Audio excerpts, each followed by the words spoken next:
Ir-raġel tal-eks Ministru Giovanna De Bono għal darb'oħra ġie liberat mill-akkużi li saru numru ta' snin ilu fil-konfront tiegħu wara li l-Avukat Ġenerali kienet appellat mis-sentenza li tal-Maġistrat Neville Camilleri f'Marzu li għadda fejn kien waqqa l-istejjer kollha li kien imbotta l-Partit Laburista biex jipprova jkisser lil Giovanna De Bono. Anthony De Bono kien tressaq mill-Assistent Kummissarju Ian Abdilla li kien imexxi t-taqsima tar-reati ekonomiċi fejn dan il-Korp tal-Pulizija u mill-Ispettur Reni Stivala b'kollox kellu 13 l-akkuża. Dakinhar il-Maġistrat Camilleri ma sabx lir-raġel tal-eks Ministru Giovanna De Bono ħati tal-akkużi u ċanfar lill-Pulizija li setet investigat il-każ aħjar biex Tony De Bono, li għalih der l-Avukat Joe Giglio, jevita mill-qatt kellu jiġi mressa l-qorti fuq akkużi serji kriminali.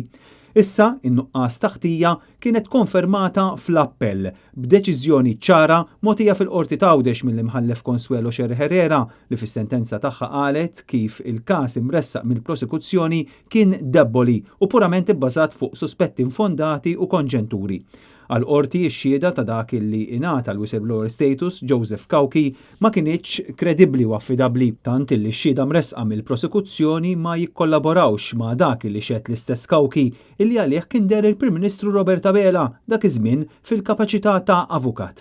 Għalhekk l-imħallef Consuelo Sher Herrera sabet is-sentenza tal-ewwel qorti bħala waħda sodisfaċenti u fil-qorti tal-appell konfermat is-sentenza tal-Maġistrat Neville Camilleri illi fiha illiberat lil Tony De Bono minn kull akkuża għaliex qalet li xogħlu mal-Gvern wettqu bl-istess mod bħalma kien isir dejjem fis-CMU fi żmien Pawlu Lanzon. L-imħallef fis-sentenza tagħha remarkat ukoll li l-Whistleblower Act illi daħħal b'tant pompa l-Gvern Laburista għandu jiġi rivedut mill-aktar fis u jekk ikun hemm ħtieġa jittieħdu passi kriminali kontra l-persuna li tabbuża minn din l-għodda u ma taġixxix in buona fede. Anke l-Avukat Joe Giglio f'post fuq il-medja soċjali fakkar li dan kien l-ewwel u l-uniku każ fejn il-qrati intalbu jagħtu deċiżjoni għabbażi tal-liġi tal-whistleblower, liġi illi hu qal saret b'mod dilettantesk. Tony De Bono issa ġie eżonerat minn kull akkuża huwa minn dejjem ċaħat l-akkużi miġġubin kontrih.